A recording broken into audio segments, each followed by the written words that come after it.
Hi, welcome to China Currents. I'm Chris.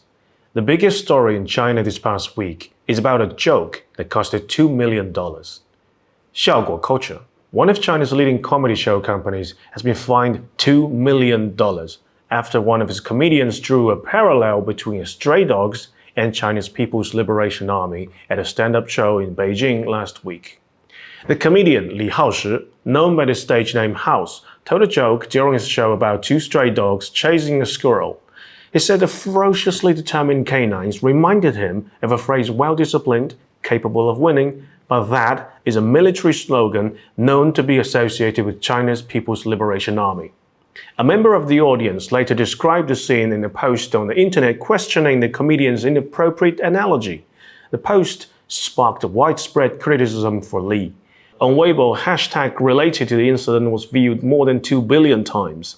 Majority of commenters have called the joke distasteful or disrespectful. Few have defended the comedian in the name of protecting the right to freedom of expression.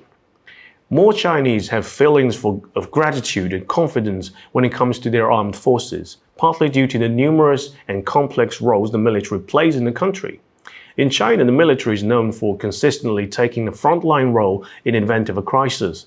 For example, PLA medical teams took a leading role in Wuhan when the epidemic first broke out, delivering medical supplies and personnel to hospitals in Wuhan to treat patients when the cause and effect of the disease were unclear.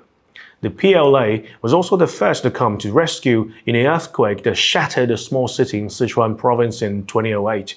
And in 1998, during a massive flood in China, PLA soldiers were remembered by the people for their courageous actions of saving civilians and even blocking the flood with their bodies. And those who defended the comedian said the comment was taken out of context and the army should stop taking itself too seriously because stand-up comedy is meant to be a form of offensive art. Well, this may be true. Comedy performances are still for entertainment of the people. When most people are outraged and offended by such jokes, it definitely says something.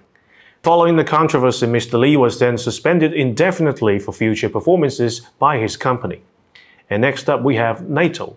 NATO is planning to open a Japan office. Defense ministers from China and Japan activated the liaison hotline in order to clear the air on this new geopolitical situation and a bilateral relationship between the two countries. On May 16th, Chinese Defense Minister General Li Shangfu held a phone conversation with his Japanese counterpart with a newly established maritime air liaison hotline. The call lasted for 20 minutes, and the two sides exchanged views on Sino-Japanese relations, bilateral defense ties, and agreed to continue further communications. It's the first time that this hotline was used since the ministerial liaison mechanism was established in March 2023. In a press release, the Chinese Defense Ministry spoke of the inauguration of the hotline with high regard as a practical measure of implementing consensus among the heads of states, building mutual trust and avoiding miscalculations and contingencies. Communications is always the key, especially in moments like this that may escalate geopolitical tensions in a blink of an eye. History is always our best teacher.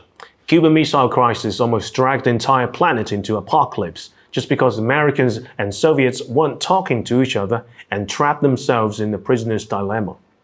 Even before Japan's negotiations with NATO to open a liaison office, Japan has already made several provocative remarks over the Taiwan situation. And the negotiation this time is also a clear attempt to contain China within the first island chain. China, in response, had also increased routine marine patrols close to Japan's home islands. The move by China and Japan is smart and crucial when such a diplomatic crisis between the two countries is looming on the horizon. NATO's role with Japan has also played a role in China's relationship with Russia. On May 4th, the Russian port Vladivostok will become a transit port for Chinese domestic goods trade since June 1st. This is the moment that Chinese people have all been waiting for. Residents of China's Jilin province should indeed be grateful for the business opportunities that Chinese diplomats have worked hard to secure for them. But they should probably also be grateful for NATO, as well as Ukraine and Japan. Vladivostok was ceded from China 163 years ago as part of the 400,000 square kilometers of territory that Tsarist Russia forced the Qing dynasty to sign in the Treaty of Peking in 1860. The name of the port, Vladivostok, was ironic, but also fit in the context for Russians back then. It means conquering the East. Well, as war with Ukraine for the past year has dragged Russia into immense economic sanctions and obstacles, China's trade market and its RMB currency gradually become irreplaceable for Russia. Ukraine's war has greatly facilitated Russia's willingness to reach constructive cooperation with China in the diplomatic and trade fields, and therefore Vladivostok was used as a port to deepen trade relations between the two. Also, as Turkey, Finland and Sweden joined or have expressed interest in joining NATO, and neither the Baltic nor the Bosporus welcomes Russian fleet anymore, most of the Russian fleet in Europe has lost access to the Atlantic. Therefore, Vladivostok actually become Russia's last access to high sea. But the problem is, Russia and Japan have always had territorial disputes on the Kuril Islands, only 1,000 kilometers away from Vladivostok. And now Japan is moving closer and closer to NATO, trying recklessly to sneak its hand into NATO's glove. It's possible that Russia wanted to invite China's influence into the region in order to enhance the security of these ports of great strategic importance. China just hosted the first ever China Central Asian Summit with the 5 Central Asian countries. The 2-day event brings together the leaders of Kazakhstan, Kyrgyzstan, Tajikistan, Turkmenistan and Uzbekistan. China's President Xi Jinping and his wife Peng Liyuan hosted a welcoming dinner on May 18th in Xi'an. Xi also held separate talks with each of these leaders and joint declarations were issued following the talks. A number of landmark agreements are expected to be signed during this summit. The 5 Central Asian countries gained their independence after the fall of the Soviet Union. The region is traditionally considered as within Russia's sphere of influence, but it has always been a crucial part of Chinese diplomatic policies. Historically, China developed relations with Central Asia 2,100 years ago during the Han Dynasty, and the famous Silk Road was then established as a flourishing trade route between the East and the West for centuries. It is also the first stop for China's current Belt and Road Initiative. Now this summit unveiled a grand plan for Central Asia's development, from building infrastructure to boosting trade, showing that China is taking on a strong leadership role in this region. British former Prime Minister Liz Truss visited Taiwan this past week, making her the first former UK leader to visit Taiwan since Margaret Thatcher in 1996. After almost 30 years of peace and mutual respect, UK decided to follow the footsteps of the United States to escalate tension at the Taiwan Straits once again. Her trip was considered by Chinese government as a dangerous political show. The Chinese embassy in London stated, "We urge the relevant British politicians to correct her wrongdoing. Otherwise, she will only further expose herself as a failed politician." Failed politician. The burn is real. If you remember, Liz Truss is the shortest-serving Prime Minister in UK history, with only 44 days in office last year. A popular video live stream at the time was the test of Liz Truss could last longer than the lettuce, and the lettuce won. So I say she's not really the best candidate to promise Taiwan for more long-term and stable economic and political ties. Try the lettuce next time.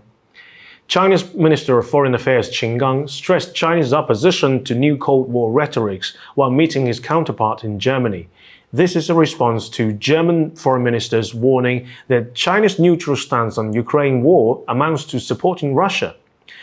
Baerstock's warning came at a time when the bilateral relationship is already shadowed by the German Minister of Education's unauthorized visit to Taiwan.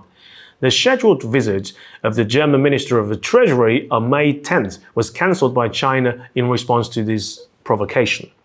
The Chinese public has been discussing the recent mixed signals sent by Germany from different voices within the German establishment.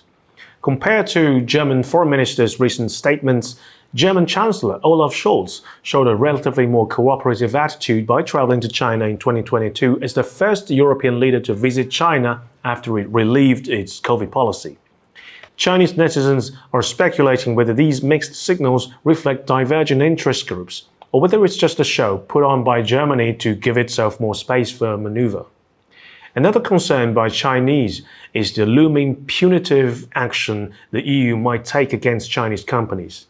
EU is preparing an 11th round of sanctions against Russia, and 8 Chinese companies have been accused of allegedly transferring militarily useful technologies to Russia.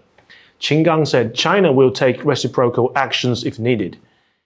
According to the data from China's National Bureau of Statistics released on May 9th, the information technology industry in China became the highest paying industry and created most financially rewarding jobs. But the real estate industry was the only one out of 18 major industries that saw salary reductions.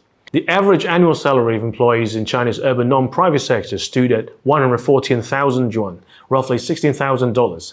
IT professionals saw a growth of 9.4% in average salary for the past year, while real estate agents saw 3.2% of the decrease in average pay.